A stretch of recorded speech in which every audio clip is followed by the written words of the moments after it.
So welcome friends and family, let's get right to it. So if you're considering microblading, this is my experience that I want you to learn from. The first thing I did was make sure that the person was referred. Then I drew on my eyebrows the way I like them and took pictures before I went. So when I met with the lady, she took, pictures as well. She drew my eyebrows on the way that she interpreted what I wanted, and we measured and made sure it was even, and then she took pictures of that, and we had our agreement on how I wanted it, and then we started. So make sure you do all those things first. Okay, so trying to pick the colors for the brows. This is the numbing cream. Yeah, I think. Okay. Yeah. Perfect. And you would, which one would you pick? I would either pick this one, Okay, or that. this one, or this one. Oh, really? Yeah. That's interesting. Okay. So you take it out first. Okay. In person, they look like a wonky. Yeah, like wonky. See, when the numbing cream goes on there, it kind of takes off that black, so I like to have that second. Oh, I see. Yeah. That's true. Yeah, you have to do it too.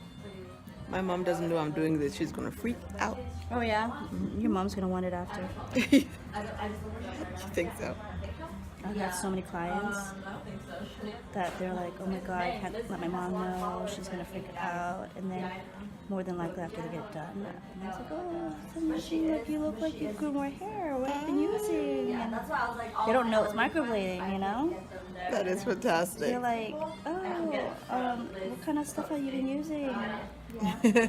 Is it your diet? And then they're like, oh, wow, it's microblading. They're like, oh my god, maybe I should get it too. But I swear, they would think that, the mom would freak out, but it's not even. It's kind of funny. That's the brow spine. It's good to know. The direction of your hair is neat. See, I haven't seen anybody do that in their thing.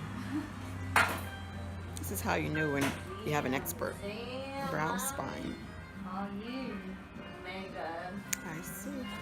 So the hair changes direction. This is good.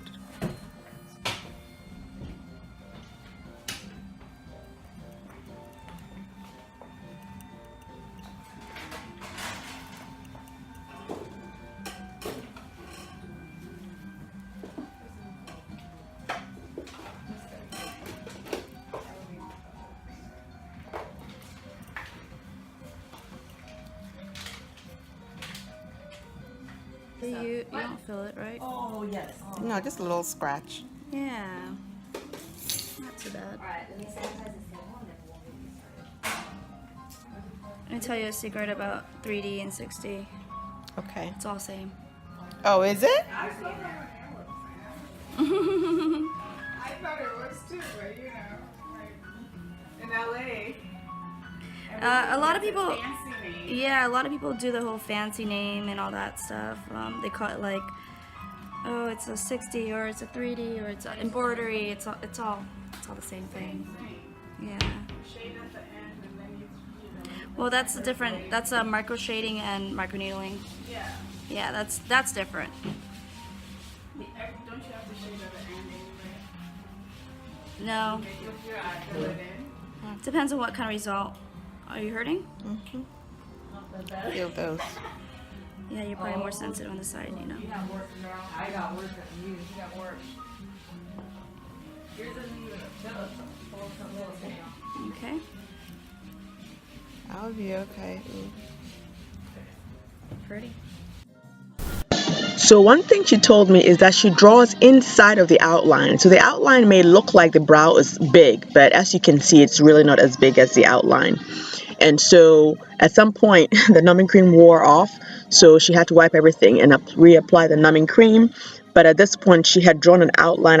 You can't see it that well here, but it's in dark red, so she could still, follow the shape that we had talked about.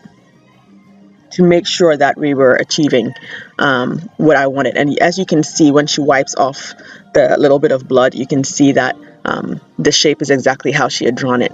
And just so you know, the cut isn't very deep, and she applies the dye as she's cutting, and this will last probably a couple of years. It'll start to fade though, so this is some of more of the dye that she's applying in there. So this is what it looked like when it was done. It looked very natural. The next day I was out on Hollywood Boulevard hanging out. 5 days later, this is what it looked like. It was starting to look crusty. And 8 days later, definitely crusty. So you will see some of the dead skin that is falling off. Every day you're supposed to apply cream, not cream, but oil. She'll give you the oil in the morning and in the evening. You also want to make sure you don't wash your face. So you can wipe your face, but no water touching the brows whatsoever. It's very important. And this is some of the the dead skin that has fallen off from the wounds from the cutting that she did earlier. So that it's important to know that, at this point, this is what it's going to look like about 8 days later. And this is it. So what do you think? This is what I looked like before with no brows, and then when I penciled it in, and then when they were microbladed. My favorite, honestly, is the penciled brows, but I don't know what you think. Let me know. All right. Thank you again for watching us always, and make sure to comment below. And don't forget, if you haven't subscribed already, please do so. And I'll see you in the very next video. Thanks for watching again. Bye.